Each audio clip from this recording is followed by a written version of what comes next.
Hello दोस्तों, welcome back to my YouTube channel study point fast.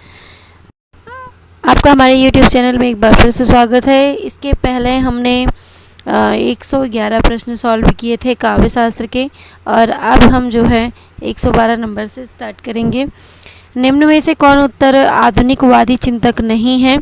तो F R Lewis ये आधुनिकवादी चिंतक नहीं है। एफ आर लीविस उत्तर आधुनिकतावादी चिंतक नहीं है। अन्य चिंतक जैसे फाशुआ, त्योहार, बात्रिया, फ्रेडरिक जेमसन आधुनिकतावादी चिंतक हैं। उत्तर आधुनिकतावाद 20वीं शताब्दी के दूसरे भाग में दर्शन शास्त्र, कला, वास्तुशास्त्र और आलोचना के क्षेत्रों में फैला एक सांस्कृतिक आंदोलन था, जिसने अपने से पहले प्रचलित आधुनिकतावाद को चुनौती दी और सांस्कृतिक वातावरण बदल डाला। नई विचार शैली में विचारधाराएं एक निर्धारित दिशा वाले सामाजिक विकास और वस्तुनिष्ठवाद के विरुद्ध और संशयवाद, व्यक्ति परक और व्यक्तियोक्ति की ओर रुझान प्रचलित हो गया। निम्न में से कौन सी रचना प्लेटो की नहीं है? तो पेरिपोएटिकेस ये प्लेटो की नहीं है, बल्कि यह रचना अरस्तु की है। इयॉन, रिपब्लिक, पोलिथिया ये सब प्लेटो की रचनाएं हैं।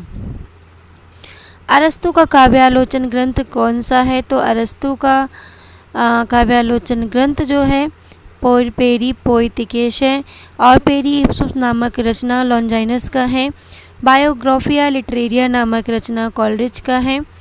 ट्रेजेडी का लेखक हमारे विवेक को नष्ट कर हमारी वासनाओं को जागृत करता है, उनका पोषण करता है।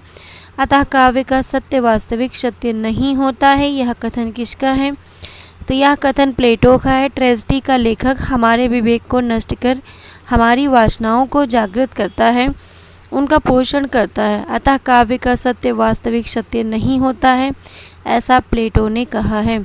अरस्तु के अनुकरण सिद्धांत में अनुकरण का क्या आशय है? पुनः सर्जन। अरस्तु अनुकरण सिद्धांत में अनुकरण का आशय पुनः सर्जन है। काव्य को प्रकृति की अनुकृति किसने माना है? तो अरस्तु ने माना है। अरस्तु ने काव्य की प्रकृति को अनुकृति के नाम से घोषित किया हुआ है। चित्रकार अथवा किसी अन्य कलाकार की ही सही, ये कभी भी अनुकरता है। यह कथन किसका है? यह अरस्तु का है। निम्नलिखित दार्शनिकों में विचार में कौन सा विचारक असंगत है? तो क्रोचे जो है कविता सौंदर्य के माध्यम से तात्कालिक आनंदाद्रोह के लिए भाव को द्वेलित करती हैं। यह दार्शनिक विचार असंगत है। बौद्धिक आनंद को स्वीकार किया गया है, ऐन्द्रिक को नहीं, ऐसा प्लेटो ने कहा है। प्राकृतिक परार्थ परमात्मा द्वारा उद्धृत है, यह अरस्तु ने कहा है। साहित्य का संबंध तर्क नहीं कल्पना द्वारा पाठक को अभिभूत करता है, ये लॉन्जाइनस का कथन है। कलाकार में सौंदर्य की उत्पत्ति होती है। अरस्तु का अनुकरण सिद्धांत में किसकी उपेक्षा मिलती है? तो ये कवि की अंतश्चेतना की उपेक्षा मिलती है। आइए रिचर्ड की पुस्तक प्रैक्टिकल क्रिटिसिज्म में अर्थ का कौन सा प्रकार नहीं है? तो कला नहीं है। और टी.एस. इलियट ने काव्य में कवि व्यक्तित्व के स्थान पर स्थापित किया हुआ है परंपरा और इतिहास बोध को। इलियट ने परंपरा और इतिहास बोध को अपने काव्य में स्थापित किया है। वर्ड्सवर्थ ने काव्य का प्रतिपाद्य माना है, तो ये जनसाधारण का जीवन और प्रकृति को माना है। कल्पना मानव मस्तिष्क की बिंब विधायनी शक्ति है, यह कथन किसका है? कॉलरिज का है। क्रोचे की अभिव्यंजना के 4 स्तंभों में कौन सा स्तर असंगत है? तो ये विचार हैं। लॉन्जाइनस के अनुसार इनमें से कौन सा शैलीगत दोष नहीं है? तो लॉन्जाइनस ने के अनुसार विपर्य शैलीगत दोष नहीं है।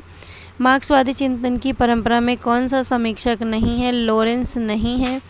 संरचनावाद का जनक किसे माना जाता है? तो संरचनावाद का जनक साश्यूर को माना जाता है। छंदशास्त्र ग्रंथ के रचयिता कौन है? तो पिंगल माने जाते हैं। छंदशास्त्र ग्रंथ के रचयिता कौन है? पिंगल माने जाते हैं। भारतीय काव्यशास्त्र में अनुकरण शब्द का सर्वप्रथम प्रयोग मिलता है नाट्यशास्त्र में। भारतीय काव्यशास्त्र में अनुकरण शब्द का सर्वप्रथम प्रयोग जो है नाट्यशास्त्र में मिलता है।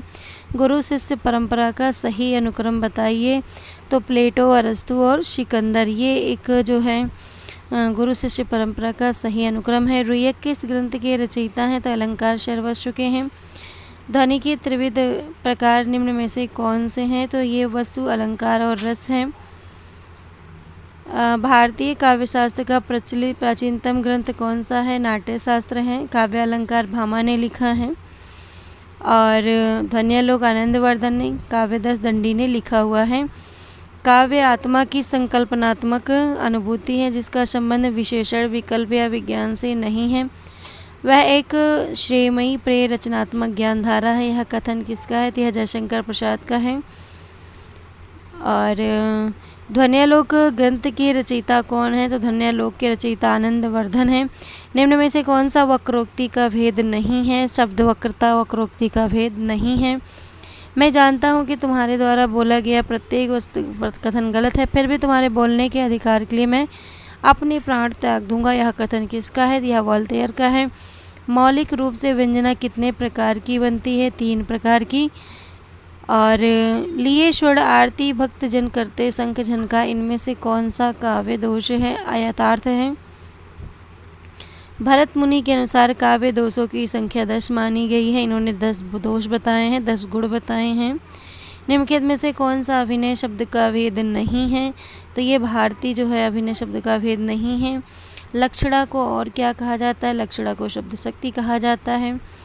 तो शब्द शक्ति के 3 भेद होते हैं। पहले अविधा शक्ति, लक्षणा शक्ति और व्यंजना शक्ति।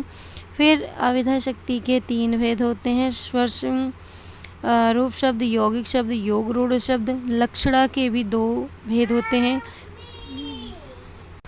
नाटक में पर्दे के पीछे से दी जाने वाली सूचना कहलाती है, तो ये चूलिका होती है। नाटक में जो पर्दे के पीछे से दी जाने वाली सूचना होती है ये चूलिका कहलाती है। और संस्कृत साहित्य के नियम अनुसार रंगशाला पर मृत्यु, जन्म आदि का दृश्य दिखलाना निषिद्ध है। प्रयोजनवती लक्षणा का भेद नहीं है, तो रूढ़ा जो है प्रयोजनवती लक्षणा का भेद नहीं है। प्रयोजनवती लक्षणा के भेद हैं गौड़ी और शुद्धा। काव्य का सर्वस्व कहा गया है अलंकार को, काव्य का सर्वस्व अलंकार को कहा गया है।